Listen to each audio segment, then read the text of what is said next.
words. I'm just so thrilled. I really am. Oh, my God. We were there when Irondequoit Mall opened its doors. The grand opening celebration went on for days. I think it's beautiful. It's very nice. 80,000 people visited the new Irondequoit Mall during that opening weekend in 1990, spending an estimated $4 million. But the celebrations were short-lived. McCurdy's, which opened in 1992, was out of business just 2 years later, replaced by Bonton. Rumors swirled that the mall was in trouble and not making money. It might take us an hour or two to eat our pretzels. Wilmerite sold it in 2001. By then, occupancy had dropped to around 70%. And it's just like it's failing. It was a mistake. So we'll see if anybody can turn it around. In 2004, it was sold again to developer Adam Burson, who had big promises to redevelop the mall. By now, it was 85% vacant. In 2007, Burson sold it to developer Scott Conjal, who promised a $260 million development with condos, a hotel, and retail stores, but never delivered on those promises. By now, the mall's occupancy is 15%. In 2009, the mall closed for good, Conjal managing to strike a deal with the town and school district to get 30 years in tax breaks, still promising development, but missing payment after payment. The town and Comida finally pulling the plug on those tax breaks. In April of 2014, we were allowed inside to see the damage after the mall flooded because of frozen pipes. That was due to exposure to the cold weather. 2 months later, after more broken promises and missed payments and code violations, Conjal, the banks, and local governments began an ongoing legal battle. There was still no development, and there are threats the mall will be auctioned if taxes aren't paid up. No 11th hour payment comes through this time, and after years of broken promises and a vacant mall, we have a new owner, and maybe, finally, a future for Medley Center.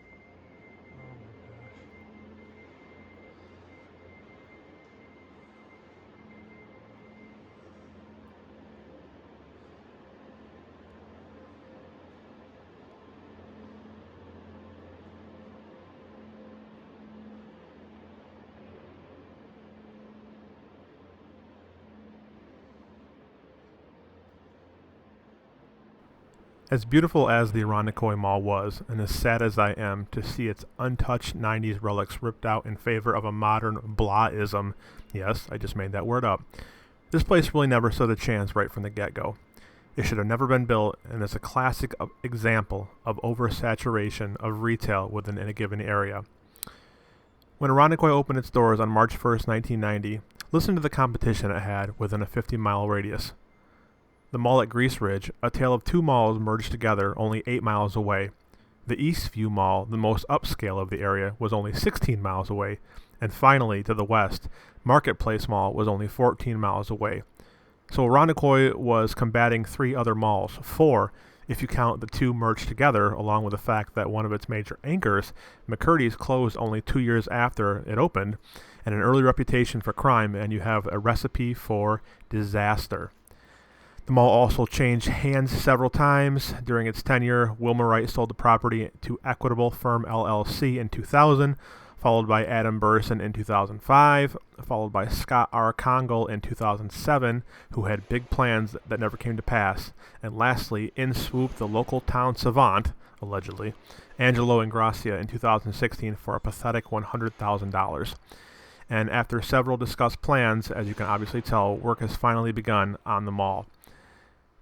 So, the Irondequoit Mall is a place that has always been special to me. A, because it's local, and B, because of just how amazing the interior was well kept. even though the mall has been vacant for 11 years, it's somehow managed to escape vandalism and theft and being destroyed pretty much anywhere.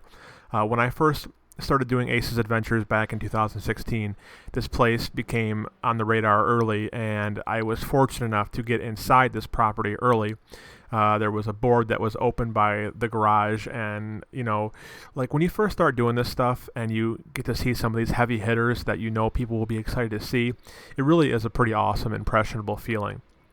And I was able to get back in a few more times. It pretty much just sat here for years, even after the latest owner bought it, and I can't explain to you why. Maybe because it's by a highway, Route 390 or 490, I think, in Rochester, that it didn't receive any destruction. But as you can tell, even now, it looks pristine, other than a little bit of dust on the ground from where the construction crews have been ripping up the drywall and whatnot, making the renovations. So 2 weeks ago, I decided to take a trip to Rochester, and my plan, honestly, was just to walk around the outside and just kind of see what was going on. And I had heard rumors that they were finally starting work on the place, and much to my dismay, that is true, and they are ripping this place apart. The main reason, I don't get sentimental about these malls per se. I know it sounds like I do, but I really don't. What really triggers my emotion with these places is the fact that, like I've said before, it's like stepping back in time, and you're going to see things and images that really just make it feel like time stopped and almost transport you back to an earlier phase of your youth or adolescence, when you were very, very impressionable.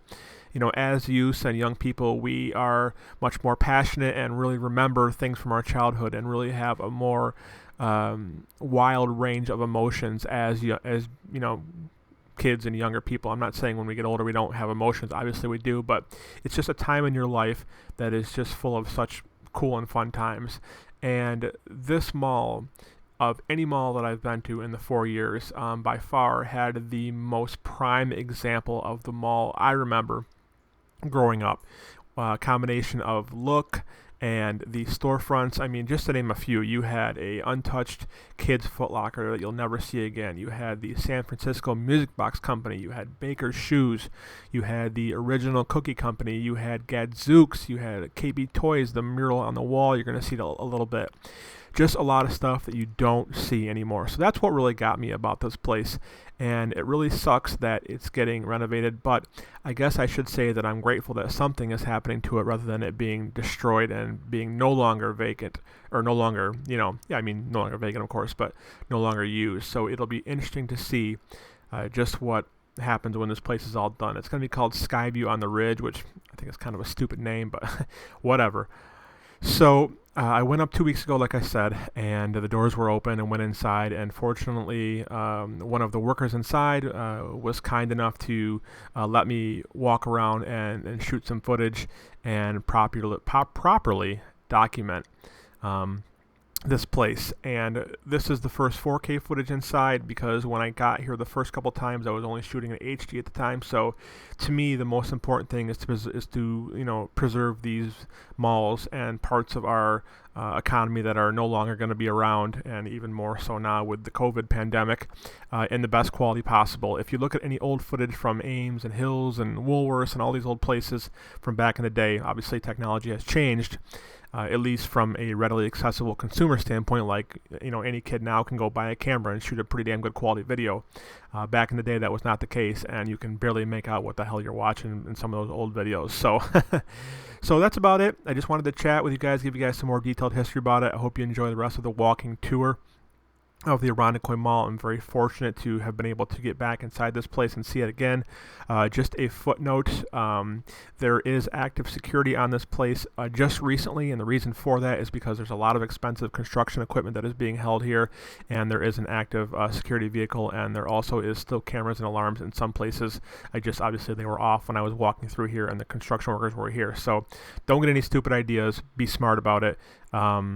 and try to get permission if you want to see this place, but it's probably not going to happen because I was told by the gentleman that let me in that he might have gotten a little talking to for doing that. So, but at any rate, enjoy the content. I'm going to do my best to provide weekly videos for you guys and keep you guys entertained during this quarantine. Just a couple quick little things here. I am planning a massive road trip coming up here. I'm hoping by July. I'm hoping everything is safe by then to at least visit malls safely. I'll still be wearing a mask and protective gloves and all that stuff if I have to in places, but human contact would be a minimal because a lot of the malls that I'm visiting would be dead, and I would be able to avoid people pretty easily. So that's the one ironic thing about my side job here, the YouTube stuff, that all the places I go to, you usually don't have to worry about people being in there. So it's kind of an ironic, fortunate twist of events for me. So I'm planning a massive road trip from New York to California. I'm going to do Route 66.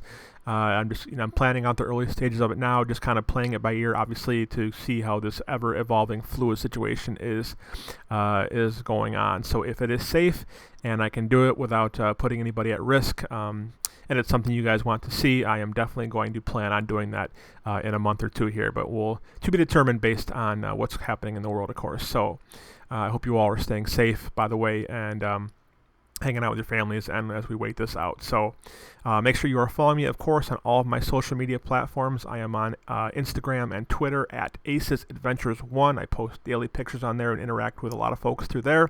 I also have joined TikTok. I know I'm a little older than most of the generation on there, but I've found it to be a fun platform to make some fun videos that are not all mall related. So follow me on there at Aces Adventures YT for YouTube. So Aces Adventures YT on TikTok. Follow me on there as well. And lastly, please consider becoming a Patreon donor. The Patreon support is what keeps my channel going and what funds all of these trips and missions. I have added some new tiers to it where there is up to a $50 tier now where you can receive a monthly FaceTime/Skype call with me personally every month, and some other added benefits at patreon.com/AcesAdventures. Everybody stay safe. This is Anthony with Aces Adventures, and we'll be back soon with more mall content.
fight.